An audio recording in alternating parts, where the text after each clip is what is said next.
You are watching Portraits in Color featuring Dr. Frank on YouTube.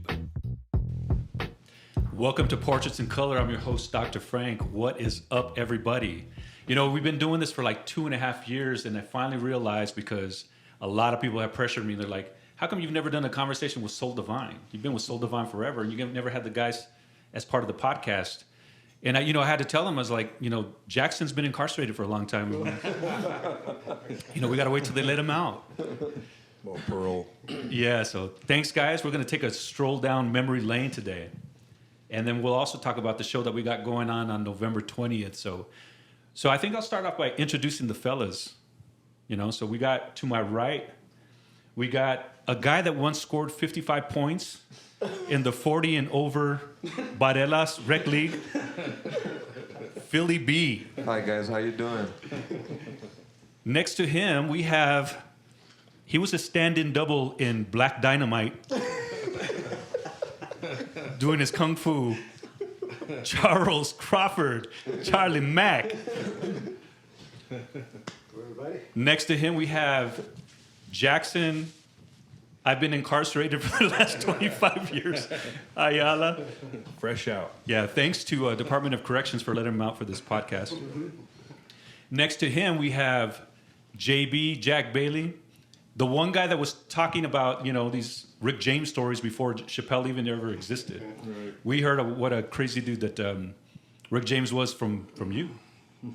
He was definitely that. Yes, and then finally, to the far, I guess, what does it be, stage left, stage right? I'm confused here.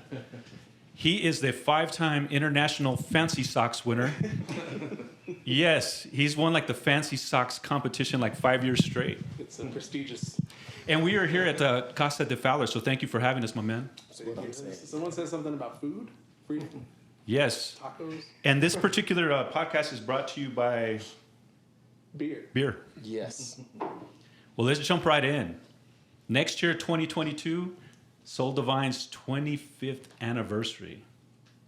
When we first got started doing this, I remember when JB first shared the news with me that he was going to have his first child. And now, she's an adult doing her thing. My daughter was born at the beginning of this process. And so, we've been together a long time. So we got some good band stories, I'm hoping. So let me start with JB. Oh boy. So back in 1997, when this whole thing got started, what were your recollections of us getting together back in 1997? Probably the biggest thing was our annual holiday get-together. I'd be on break from Sennheiser. You'd be on break as well, and we'd always say, "Hey, man, let's go have some beers and catch up and talk." And I remember clearly that being the genesis of talking about maybe doing a reunion show, and that's kind of where it all started. But you think about the beginning of Soul Divine altogether. So back in 19.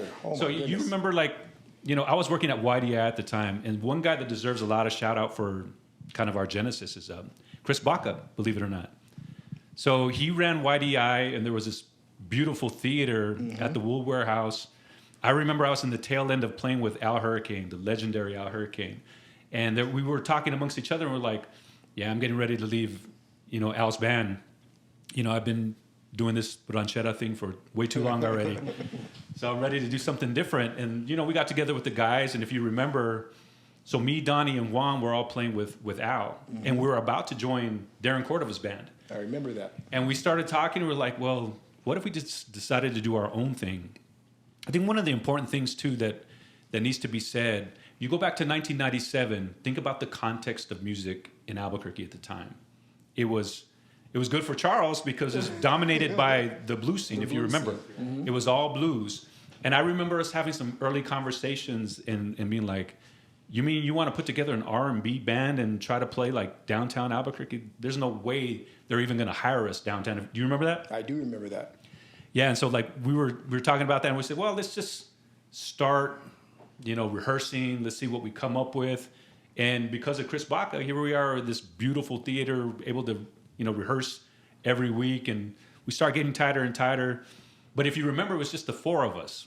And the genesis, and so I'll name the four, is myself, Jack Bailey, Donnie Tesso, Juan Mena, Yeah, so that was the four of us. And if you remember, we're like, we need another singer. So do you remember the story about how we discovered Adam Brown? Sure do. We had no idea that we sort of were at the State Fair at the same time, checking him out at the same time. And I had met him once, my boy Kevin Jones and Mark Wheeler, who's passed on, God rest his soul. But they introduced me to AB. And sure enough, a couple weeks later, I saw him doing his thing with Mark's little brother, Derek, and some other kids. And the two of us were like, did you see that kid at the fair? And I remember we went and talked to him, and he had never done anything before as far as, especially with some old cats like us and old school music and stuff. But he was hungry and he was way into trying to get his feet wet out there on the scene, and he decided to come in and give it a shot. And that was, the rest is local history, I guess you could say. If you remember too, like one of the very first gigs that we did. So my cousin Marco Nunez, shout out to Marco. Shout out to Marco. He was like, "Hey man, I might be able to get you into this club downtown Albuquerque, Brewster's." And you remember, like, we were all looking at each other like, dude, the people at Brewster's are never going to accept a band like us. You know what I mean? They're into the blues. They're into a whole bunch of other stuff. Rock and roll. And I remember him going out on a limb and telling Dean there, at the club, "Hey, man, you want to give my cousin band a shot? Check them out." And Dean was like, "I don't know, man." Oh, man. And then there was like a cancellation or something that we ended up actually getting a slot, right? Is that about right? That is right, yeah. So a cancellation, we do that one gig. $2 Tuesday. $2 That used to be Tuesday. their best night, as a Right. matter of fact, back in the day. The crowd like started digging us and stuff like that, and then the light bulb in Dean's head went off, and he was like, the girls really like these guys. And when there's girls that come to the club, guys come to the club. So like he invited us back shortly thereafter, if you remember. And so we do a couple of gigs there, and before you know it, we're in the midst of a 5-year run at Brewster's. Mm-hmm. So I think, what do you guys recall in terms of like the early days in Brewster's? Jackson, what do you remember most about those early days at Brewster's? Well, I remember I was too young to be there. Yeah, I think I joined you guys. I was 19, 20, around there. Mm-hmm. And I was underage to be in the bar, and so Dean, when we would take a break, Dean used to make me stay on stage. I remember that. But little by little, I got to know some of the waitresses, and they would sneak me drinks upstairs. Yeah, that's right. You couldn't even get off the stage. No. So you joined us in what, 99, 2000? 99, I believe it was. Yeah. So was it like right before we did the gig with James Brown? Right. That was actually my first gig with you guys. No pressure, right? No pressure. No pressure, yeah. At the Pit, no less. Yeah, Right. Playing the Pit, 17,000 seat arena. I'm like, okay, kid, Yeah. you all ready? That's kind of funny too, because my shout out to my dad. Him and all his buddies. They were in the band called the Checkers, and James Brown was one of my dad's heroes. And Yeah, same with my dad. as I think probably all our pops. All But of us. when I finally told him, yeah, I'm joining this band Soul Divine, and by the way, our first gig is we're opening up for James Brown. He was like, wait, what? Right. Yeah, so describe kind of like the feeling, Jackson, like coming into the band and like at one point in time, local Albuquerque band, and they're charging $10 a person at the door, and there was a line around the building every Saturday night. Like, what were you feeling at that point? It was intimidating for me, because I had never been in an adult band, I don't think you can loosely call us adults at that point. right. Yeah. Well, because you and I worked together, that's how Sure. I got introduced to the guys in Soul Divine, and I worked at YDI also, and I used to go watch you guys rehearse, and then I would go come and see you guys at Brewster's as well, and I was like, man, these guys they're playing all the stuff I like. This was like a band I would love to be in, and then when when AB left the band and the opportunity came, I was like, man, those are big shoes to fill for one. But yeah, I just, going from what I was doing where, we were more of like a kid band, the initial band I was in with Red Wine. There's a lot of people, peer group my age, and going from that to playing like in a nightclub and there's like adults there and, and it's crazy. But I just have a lot of fond memories. It was awesome experience. So like a perfect segue. So before you joined the band, you actually were doing a little like happy hour gig with this guy right here with Philly B, right, at the Sunshine? Yeah, the Moonlight Lounge. The Moonlight Lounge. Yeah. Talk a little bit about your time with Jackson at the Moonlight Lounge. Oh, when I first met Jackson, he had his purple Prince car. And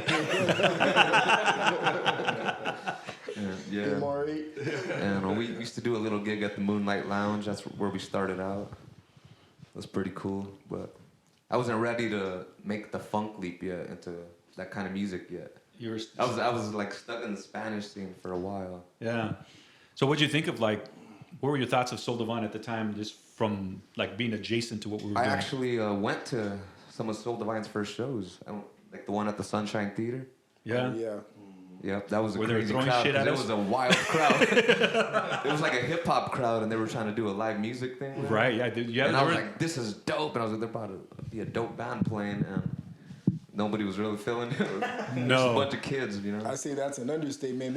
You remember the bottle caps flying by our heads and so we were playing. Kids were not feeling it. Yeah. Yeah.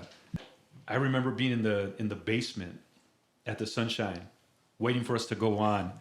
And like hearing the crowd like get into the hip hop stuff, and we were all looking at each other like, "Oh shit, we're screwed, man! They're gonna hate us." And then we had, And they did. Like some male dancers that were like backstage with us doing push-ups to pump themselves up before they went on stage. It was the most bizarre thing ever, But it was Vince, rest in peace, is the one that talked us into doing that gig. Vince Johnson. Yeah. What was the name of the club that we ended up playing for him that was later in the Nob Hill area? That was a Park Place. Mm-hmm. Yeah. Park Place. Yeah. So, Charles Crawford, man. So, about what year did you come into the group? I'm going to say probably, was it 2002 or? I think probably part of 2002. Probably year 4 or year 5? Mm-hmm. Yeah. So, you came in right around the time that Donnie Tessel became a star? I'm just kidding, Donnie. We love you, bro. We love you. DT. Yeah. Shout out to DT, one of the founders for sure. Yes, indeed. Yeah, actually, around 2002, I believe, and I think I got the gig through Donnie. Yeah. He was actually moving on, and I met Donnie when he moved into town. Came over and borrowed the bass for me for a recording. Yeah. First time, yeah. Just loaned him the bass, and we became friends after that, and hung out a lot. So when this gig came up, I was doing a lot of blues on the road, and at that time I decided to just kind of settle down and just kind of hang in town and do gigs. And he mentioned Soul Divine gig, and I knew some of you guys, just like in passing, I played Brewster's and you guys, tearing down or whatever, run into you. Yeah. And he said, "Yeah, man, you should audition for the gig, man. It was Soul Divine, look for a bass player." And I, decided to give it a shot. Came in one night and did the audition, and you guys gave me another audition. So. I remember one of the first times playing with you too, man. Is like, man, this guy's got really good feel, and so like everything, the music was breathing. It was really good thing, vibed right away, and so you actually one of the longest tenured members in this band, right? Oh yeah. So you've probably done a good out of the 24-year history. You've probably done at least 15 Easily. Yeah, maybe longer, right? Mm-hmm. A little bit Yeah. longer. Yeah. So you figure all of this is going on in Nick Fowler's in diapers still. Still am. Yeah, sure. So Nick was on the right side, you know what I mean? Still, at this time. So how did you get your start in music, Nick?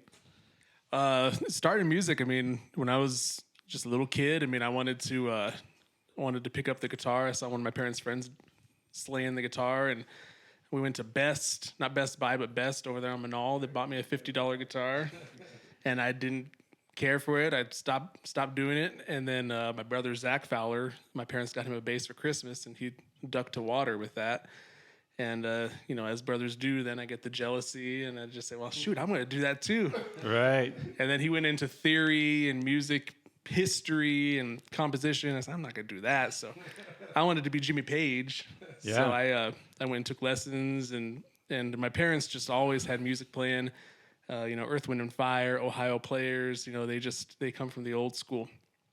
And it was just kind of the catalyst for us, and then just listening to classic rock and all these different artists. And then when I was in jazz band in high school, and then my brother was in a band called Red Wine. He had been hired by the Ramirez family and Zamoras. They kind of brought Zach in, and then they brought me in, and I still had hair down to my shoulders, and you know, I was out there at the fiestas with my Hawaiian shirt and my long hair, but my first performance was at the Athletic Casino when I was 14, and after that I just kept on going. But that was how I got started in the music biz. So, by a show of hands, how many folks here got started off playing in your teens?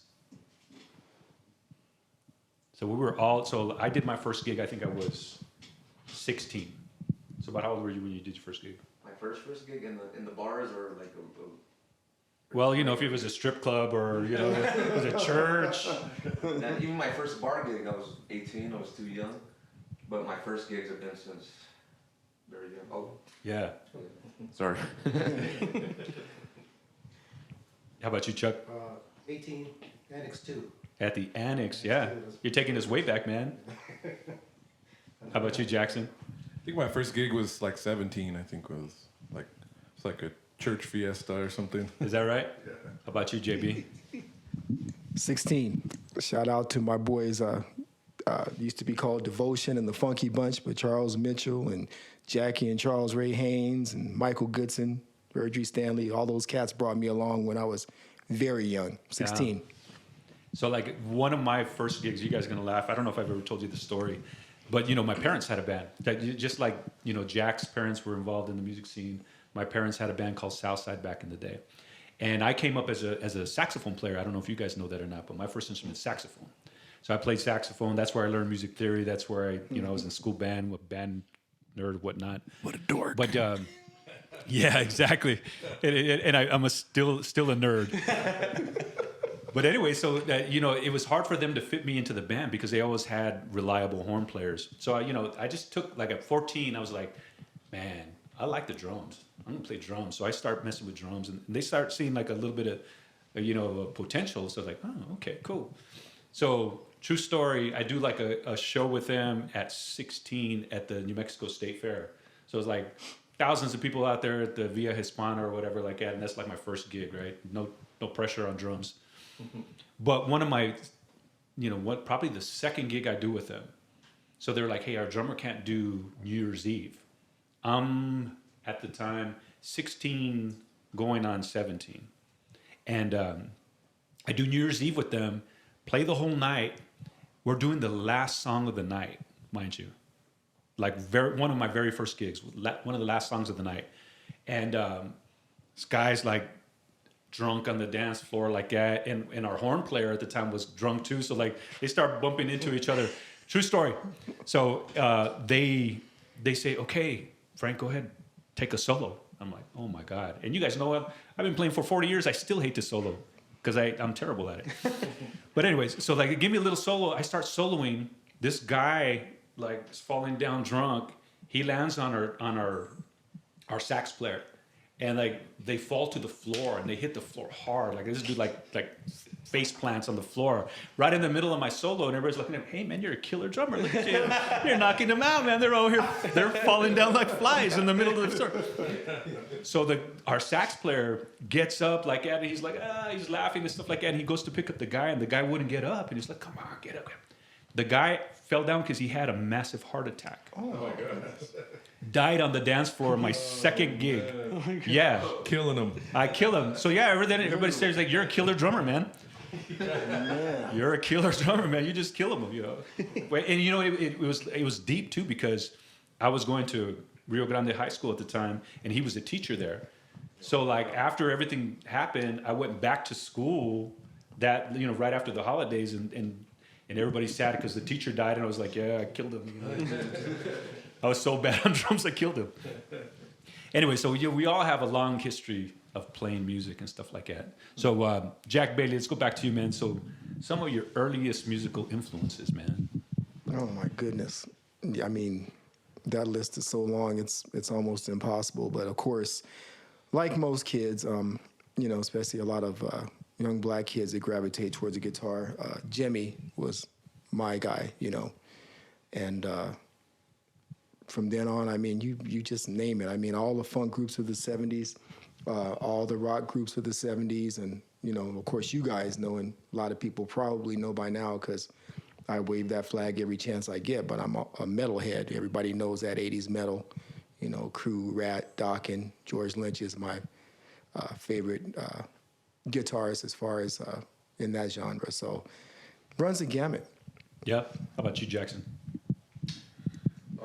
Early influences, I guess, would have to be, again, because my dad was a horn player. And shout out to Jack Sr. Mm-hmm. He raised me on like a lot of like Tower Power and Motown and of course, Stevie and then I also had my sister's influence. Shout out to Renee. She was 10 years older than me, so when I was a kid, she was into like 80s hair rock. So got a love for like Van Halen and Crew, and stuff like that. Whitesnake. Right. That's the one thing that like a lot of us have in common. Right. It's like we all have like that rock influence. And then we bring in Fancy Socks over here, man, and he's like, what a lot of folks don't even know is we did a whole Alice in Chains kind of tribute set recently, and people like were showing up to our gigs and be like, dude, I thought you'd do soul and funk, and here we are just rocking out, Thank you, Fancy Socks, for... You are most welcome. And I apologize to all the fans. Yeah, so, runs the gamut with this band. I think that's one of the things that I've always appreciated. When we were like in our hey, we were playing 3-4 nights a week, and, there were some times where we'd be playing like a Wednesday night gig, and there was like 3 people in the crowd. And I just remember that we would really like stretch out musically. Right, so like we'd start off with like a Maxwell song that's straight R&B. Before you know it, we're doing salsa Maxwell. At the end, just because we were all into that kind of like creative side, which leads me to the next part. So like what a lot of people don't know about the band is that over our history, while we're known primarily as a cover band, throughout our history, either the band or members of the band were writing their own original music. And so now there's a huge catalog of original music that we're going to be covering on November 20th at the Lobo Theater downtown. Mm-hmm. Quick plug. Yeah, so let's talk about the creative process real quick. So first of all, the story behind, and we can be real about this, the story behind the Soul Divine album. So what a lot of people don't know is the Soul Divine album. So I had the house in the South Valley, as you guys remember, converted a 2-car garage into a studio. And at the same time of doing this, we had just had my firstborn. And so I was like, knee deep in fatherhood and this and that. And Jackson was always like, hey man, is it all right if I just go out there to the studio and like mess around and do some stuff? I was like, yeah, come by. I gave him a key because it was detached from the house. So talk about your creative process during that time.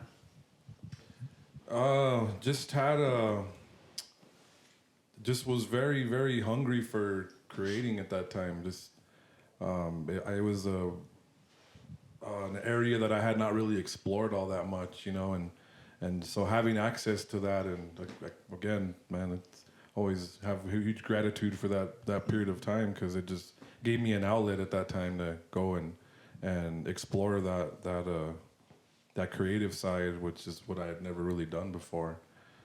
But yeah, just having access to that, and being that it was great that it was a detached thing, because I pretty much like lived there. Exactly. Yeah. Lucky there was like a futon in there, so I could right. get a couple hours. I remember like getting up to work early in the morning and be like, oh, dude, they're leaving. Yeah, that was fun.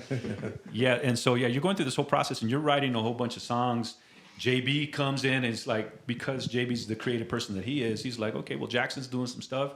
I'm going to help him with his stuff, but then, I'll start doing some stuff in the lab too. before you know it, we have like a library of cuts, right? And so me being the guy that's always wanted to go in that direction with this particular band, overzealous, I'm like, dude, we got enough for an album. Let's put out an album. And then, and I remember you guys kind of like, well, this is not really a Soul Divine album. We're just like, writing music and, messing around and putting out some stuff. And I was like, yeah, but let's work on these songs. And so like me and you started working on some stuff. We bringing in some other players and stuff like that. But there did become tension involved with other members of the band, right? Because it's like all of a sudden, because I'm overzealous and I'm like, oh, dude, let's put out an album. The other guys in the band are like, well, we're going to be putting out an album, and is this really Soul Divine? Because there's two primary songwriters that are writing all this stuff, and so then we write. We listened and we're like, okay, let's do something together. Came up with a concept, and it became The Balcony. JB, talk a little bit about The Balcony and how that all came together and how you remember it. The way I remember that one, and shameless plug again, to me, I think that's a standout cut on the album because of the fact that everyone was involved. But I remember us sitting around and sort of, it wasn't so much a challenge or any sort of a confrontational thing, but we're like, okay, well, you guys want to, have a true collaboration. Let's get to it. What you got?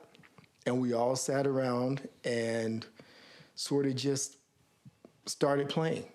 Mm-hmm. And we figured a direction out that we wanted to go in, and we leaned heavily on our Latin influences and stuff, and we just started to craft this song.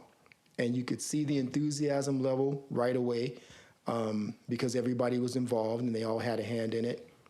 And I remember us coming up with a basic structure, musical structure at that time, and going home and everybody kind of slept on it. You and Jackson, I remember writing lyrics and choruses and things like that to it. We put some sweeteners on it, and the rest, it just became its own entity, and it was kind of a nice feeling, Mm-hmm. So that eased some of the tension for about 5 minutes. Yeah, and then we one of the songs that's on the album that we're going to cover on November 20th, Forever. That song, there's, it wasn't even released, and there was already 20 remixes of the song, right? So like we start playing that song live, we're like, are we playing version 1 or are we playing version 15? Which one are we doing? Because remember, you'd go back into the lab with Juan, and then a whole bunch of other stuff was happening, and finally landed on that particular version. But just on the real, you figure the tension from that process, I thought, bled over. Oh yeah. Because you figure we if you remember at the end of that year, we did a CD release party, and it was one of the best live shows I think we've ever done. It was a really, really good live show. But if you remember all of the tension leading up to that show, and then after that show, it was like really palpable because, we didn't have full kind of like buy-in from the band to move. And we even stopped playing those songs, live, if you remember. And so I remember, so I left the band in 2004 at the very end, right when, at the end of all that, because for me, it was like, man, we've been doing this cover thing forever. I think we got some gold here with some original stuff, and we could even take this a little bit further. But then when it just kind of like died, I was like, well, I guess I'll go back to school, and that's when I went back and got my master's degree, and then Camilo joined the band, mm-hmm. And so he was the first drummer that came in after I left. And so talk a little bit about the period from, because you figure you had Camilo, then you had Arnaldo. Mm-hmm. Shout out to Arnaldo Acosta, great drummer. Camilo, great drummer. Mm-hmm. Talk a little bit about that period, Jackson, when you took the reins and like you just, now this is your band. Big mistake. No, it was it was an honor at that time to kind of be, I guess, put into that position because if I recall right, you were like own the rights to the name Soul Divine. Is that correct? That's correct, right? Yeah, that's correct. So I mean, being that you were just willing to kind of put it in my lap, that was awesome. But yeah, that period of time was quite an experience. I mean, we were probably as busy as we ever were during that time. You know, I recall we had to actually like mark weekends off to not play as opposed to like a lot of bands do it the other way around, you know. We had to like take time off and put it in our calendars so we wouldn't, otherwise we would be playing every single weekend and sometimes weekdays as well. But and I think all of us, it was challenging because all of us were also holding down full day gigs, you know, day jobs, full-time jobs. So that's what was probably the toughest on myself. But it was a great time. We had a lot of fun playing, and luckily at that time, a lot of like the club and bar scene, nightclub scene, came to a halt because a lot of the clubs downtown were going to DJs and they didn't want to pay a band anymore.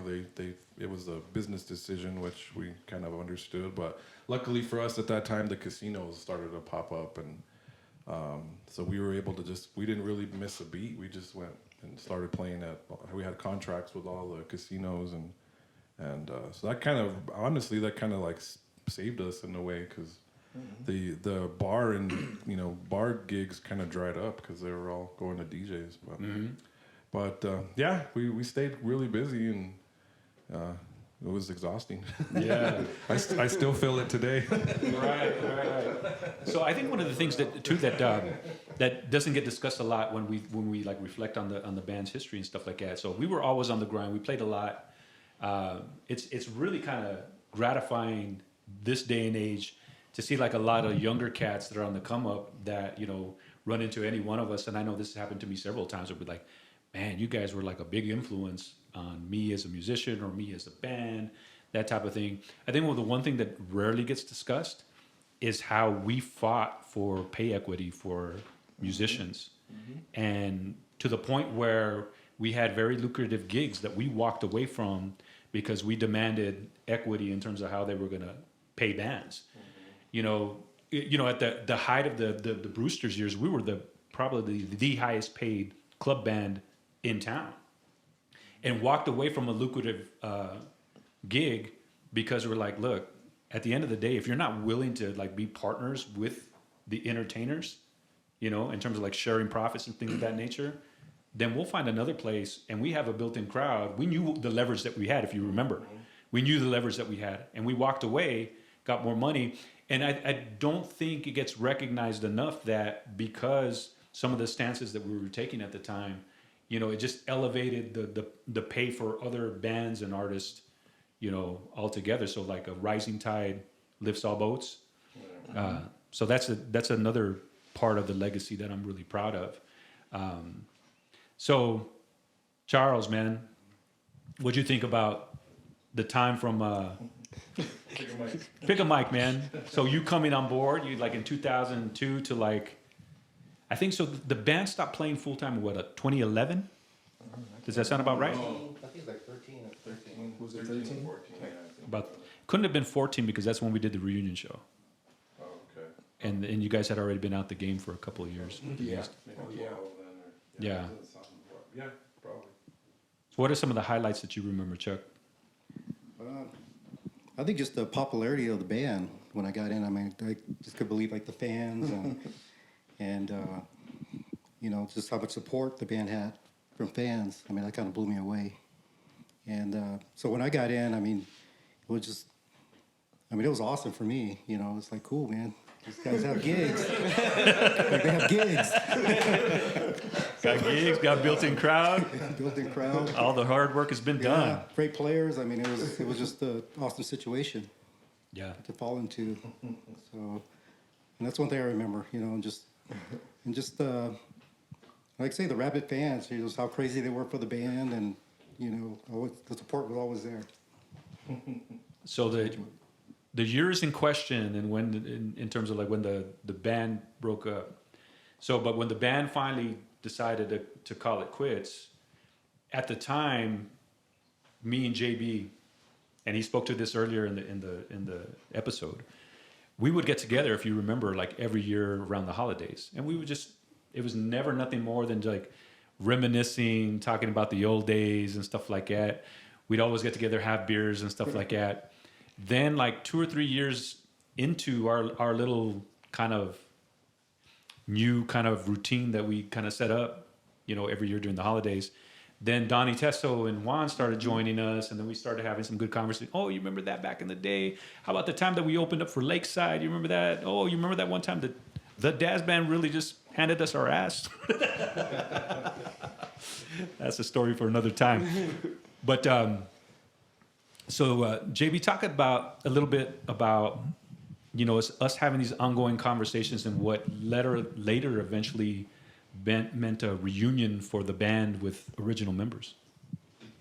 I think for the most part, some of it was, you know, like you say, the nostalgia of it all, but also because, you know, and the fellas can attest to this, Jack and Charles, the way we sort of ended things, it was a culmination of like, venues started to disappear, of course. Personalities became difficult. We just had all been under, you know, personal stress and things of that nature. And the way that we ended the band, I think just we didn't end on the highest note, you know, and I think we all had a certain sense of regret about that. So when we started kicking around the idea of getting the original members back, I think it was more to try and put something together, because we owed it to the fans who had been so great. I hate to even say fans, friends. Our friends who have been so great to us over all the years and always come out to support us.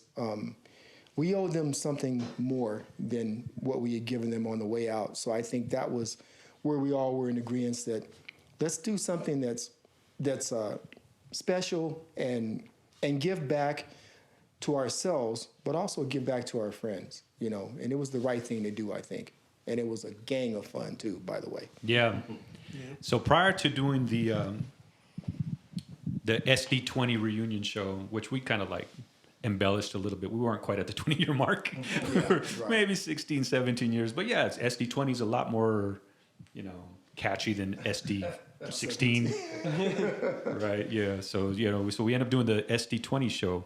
Jack Bailey and I and band members were having conversations, and he was like, hey, man, you know, I'd like to, like, be a little bit more free to, like, sing and not have to hold down the guitar stuff. And we're like, well, no problem. Let's bring in another guitar player. And so we started like throwing around some names and stuff like that.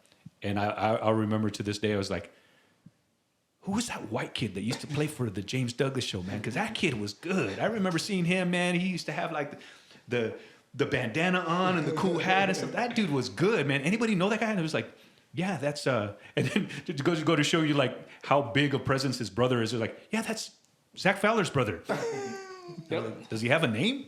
Like, yeah, it's like, no, that's Nick Fowler's. Like, anybody have any contact with that dude? Because I was like, I remember that guy was good. And I remember when we were having these conversations, everybody else in the band was like, yeah, no, he's a really good guitar player. I was like, who knows him? And I think it was Donnie was like, I know him. I think I can get a hold of him. Mm-hmm. So talk a little bit about when you got approached to join the band, Nick. Oh gosh, yeah.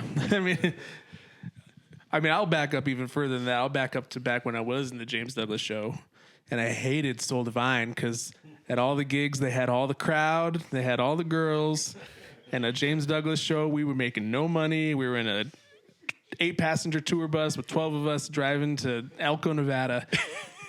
But I mean, shout out to the band. It was definitely my stomping grounds for experience. But for this band in particular, it was Donnie and Juan. And I mean, you know, just talking about Donnie and you know, he's opened so many doors for me. He's, you know, definitely a gem of a friend to me. He's given me so many opportunities, you know, yeah. And this is certainly the biggest one that I got to thank him for, as well as Juan.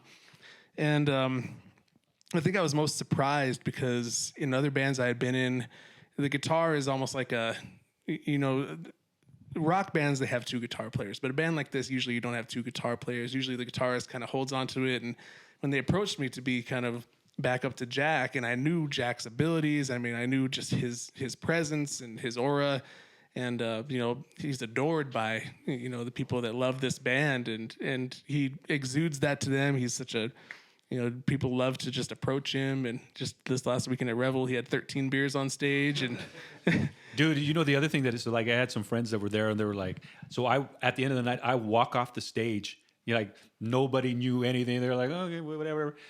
And Jack Bailey gets mobbed by like 14, 15 people, all wanting pictures and stuff like that. And they're like, hey, man, that's pretty cool. Aren't you going to take a picture? Like, nobody even knows who the fuck I am.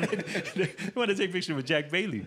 But that's a beautiful thing, for someone who's an artist and, a creative, and for him to he just says hello to everybody. And I mean, he'll stay on that stage as long as people are there to talk, they want to talk to him. And, most of those kind of cats are usually really reclusive, and they want to go, back into the dressing room and hide out. And I mean, that was something kind of going back to just in the original, looking back on the band and what Charles was talking about. That's the thing I remember most was that, as well as just coming into this band and, being kind of nervous about it. I mean, this band, coming up in the James Douglas show, we were always kind of sharing gigs, and it's like, these guys are just at the top of the game. And, our styles were different, but this band was always just tight. The harmonies of this band set it apart from any other act that I've ever seen in this town.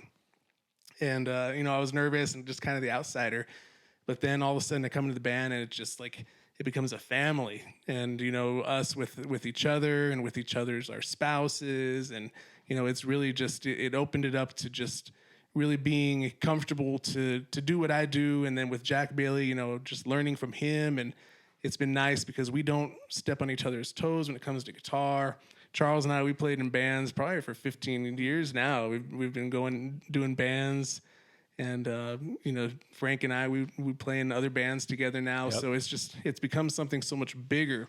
But just starting out, I mean, it was Donnie and Juan approaching me, and Juan just kind of said, hey, they kind of want to see what you can do, and I was so excited for that opportunity to just even to be a part of it. And then when I learned that we were going to go from covers to doing originals and doing the acoustic, the unplugged sessions and all these things, it just opened it up, and it became like a whole different animal that I didn't want to do, the things I've been doing since I was 14 years old. I wanted to do something different, and that's what this really gave me.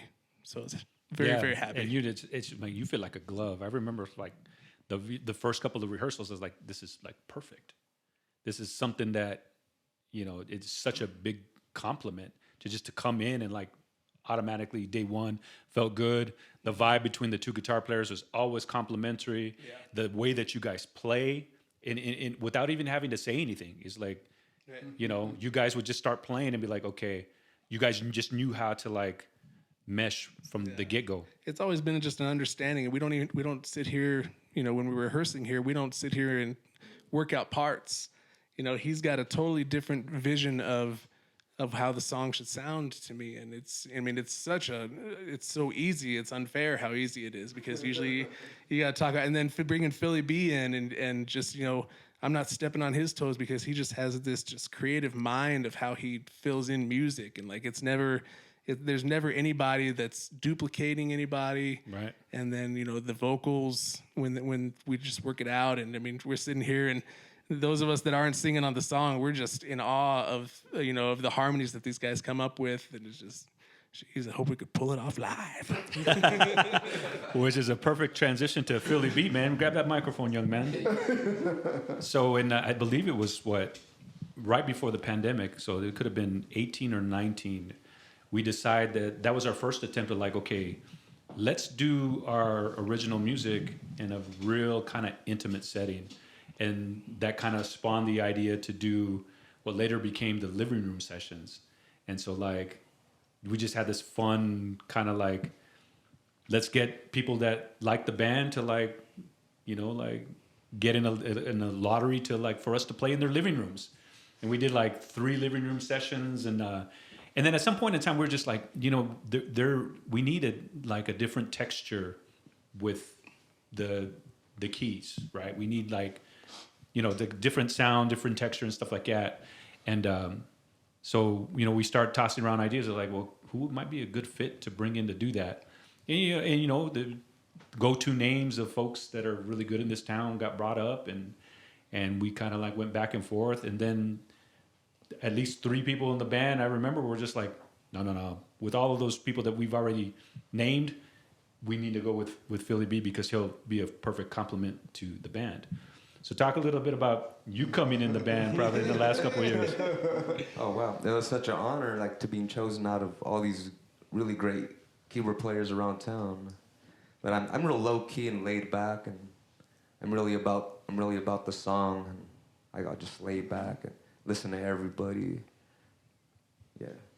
Yeah. So I mean, you added like a different kind of like flavor. So the thing about it is when you have two guitars playing, and you have like the instrumentation and the good vocalists that are in this band, obviously, you need like, compliments and people to like lay back in the cut.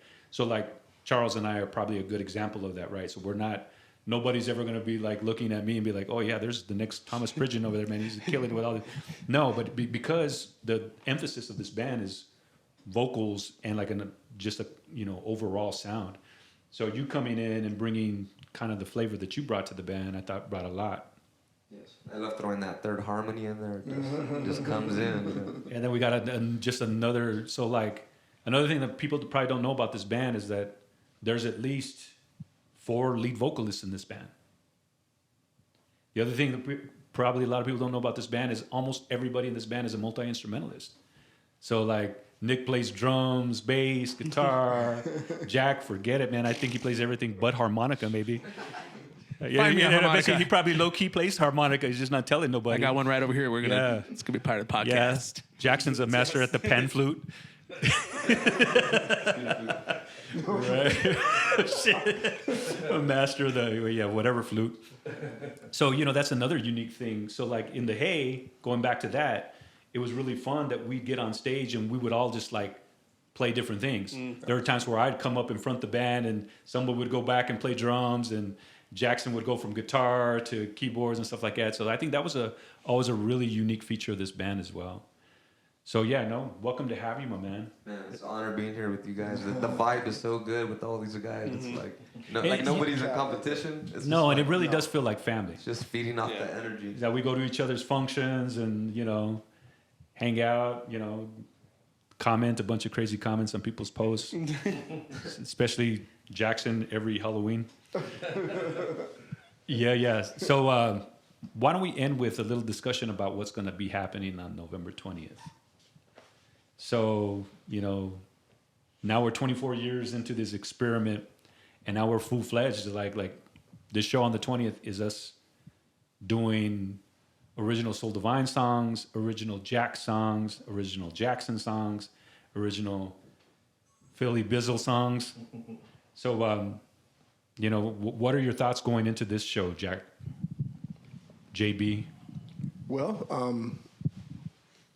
coming from that, the thing of, originals and all that have always been first and foremost for me, I think, in particular, you come into this with your cats, you guys to have some fun and it's great. And I love that aspect of it too when we do the cover thing, but the original thing and the creative thing, that's me, and that's really me. And I think that's a couple of us.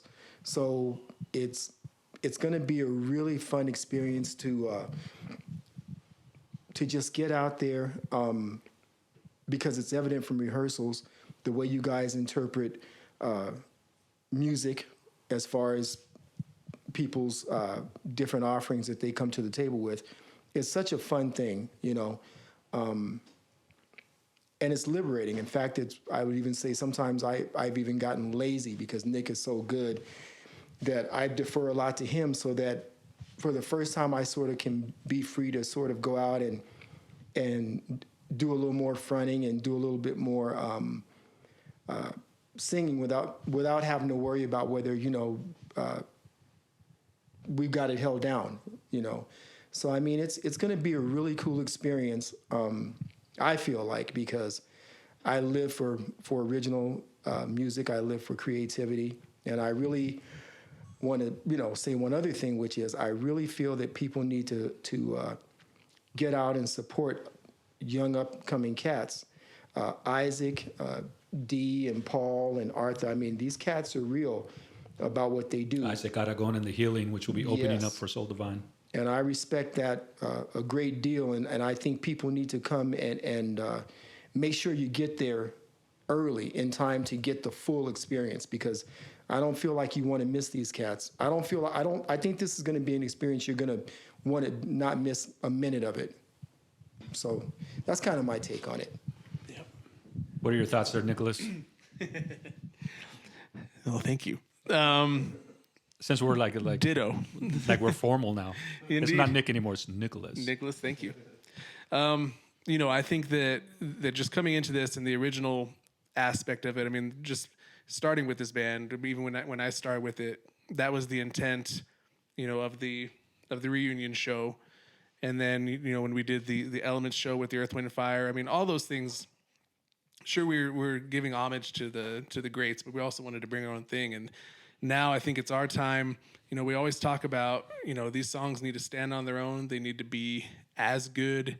When you're listening to Earth, Wind, and Fire, or you're listening to Tower of Power, and you're listening to Jack and Jackson, like, these songs just got to be as good as those. When you're going from those songs into our songs, and we're in here, we're working our butts off. Jack, he writes these songs, it's a solo song, but he brings them to us, and he's not here directing us on what we need to do, what his vision is. He trusts us to bring his vision to life, and we take that very seriously. And I think that's why, this gig, this show, this concert is just so important for us. And, I know that our fans and friends that love this band, have loved this band, and also new fans that can come in. This city has a revival of original music and of talented people. And, I think that I hope that folks can come with an open mind and, understand that they're going to be coming to see a Soul Divine show. They're going to be coming to see musicians pouring their heart into these songs and into this event. And, just have an open mind. And even when we play at other gigs, just if there's a song that, if we finish playing September and another song comes on, you don't recognize it, don't have to dance to it, but, at least just give it a listen. Because I promise you, you're really going to like it. You're going to like what Jack Bailey has to say. And you're going to like what Jackson has to say. I mean, these songs, we commit ourselves to them. And, we're listening to them in the car. We're listening to them at home, playing them for our friends. And we really want everybody not only to come watch us and listen to us, but be part of this, be a part of Albuquerque music, literally at its best. And we better not suck, because Isaac Aragon of the Healing will hand it to us if we if we don't work hard. These guys are going to... You can believe that. They're really, really good. So, you bring up a lot of interesting points. And so I think if you're going to embrace the band, we want our friends and supporters to embrace who we really are. And if we're really artists and we're trying to create, we hope that folks are going to be really open to that too. And the thing about it is, ever since the living room sessions, we've been doing, we've been sprinkling in these originals for the last probably 2 years.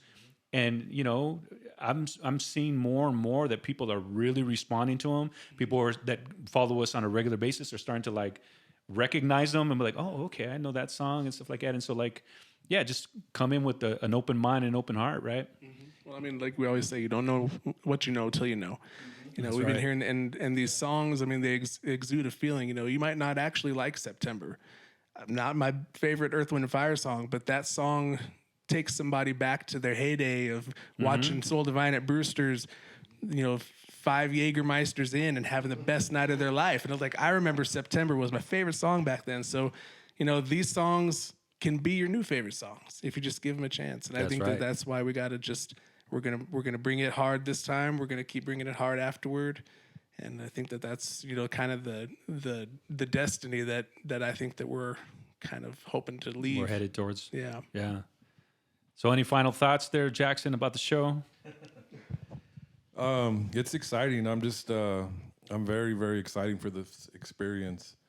We're working hard, and hope, we're just hoping that our supporters will like it's been said, have the same kind of open mind that they've had with us before, because these are our children in a way. No doubt. We've these songs that we've put together and they took many nights to put together. It wasn't just a song that we went out and bought and learned how to play it, like we've kind of been known for as a cover band. But these are songs that, we put a lot of blood, sweat, and tears into, and you'll get a chance to hear them now.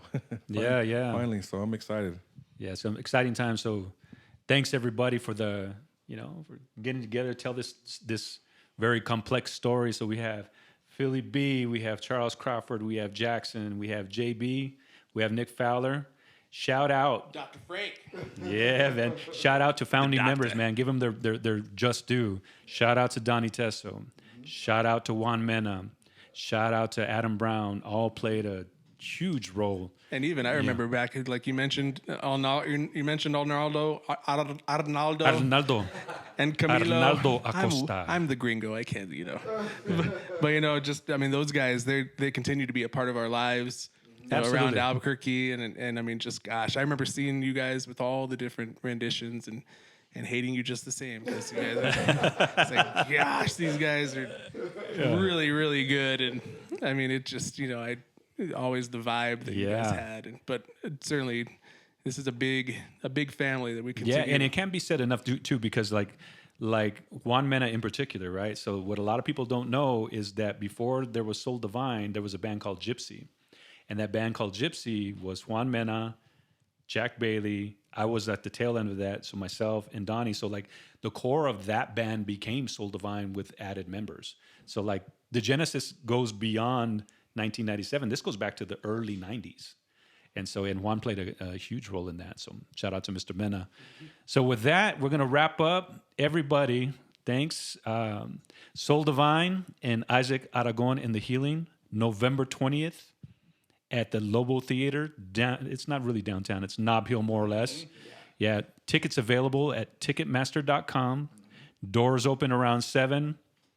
You will not want to miss Isaac Aragon in the Healing. I'm just telling you guys that right now. These guys come with it. This guy, I remember having a conversation with Jackson, and I was like, who is this guy, man? When he first came out, I was like, this guy is like one of the best vocalists I've heard in this town in a long time. And then he just decided to get big time on us and move to Honolulu. He's living in Hawaii and stuff like that. The only time that we get together is like Zoom meetings, Isaac. Zoom meetings. Yeah. No, but he's incredible, great voice, and comes from an authentic kind of social justice spirit.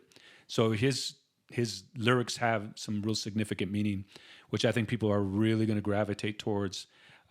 So shout out to them. So you absolutely do not want to miss this. Soul Divine, Isaac Aragon in the Healing, November 20th. Tickets available at Ticketmaster.com for the 150th time. Follow Soul Divine on social media at Soul Divine ABQ on Facebook, on Instagram. And until next time, peace. See ya. Where's the tacos?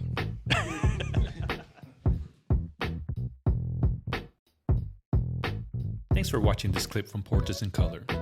You can catch full episodes and other short clips of Portraits in Color on Mad Scientist Media's YouTube channel. You can also listen, download, and subscribe to Portraits in Color on Apple Podcasts, Spotify, and all other platforms streaming podcasts.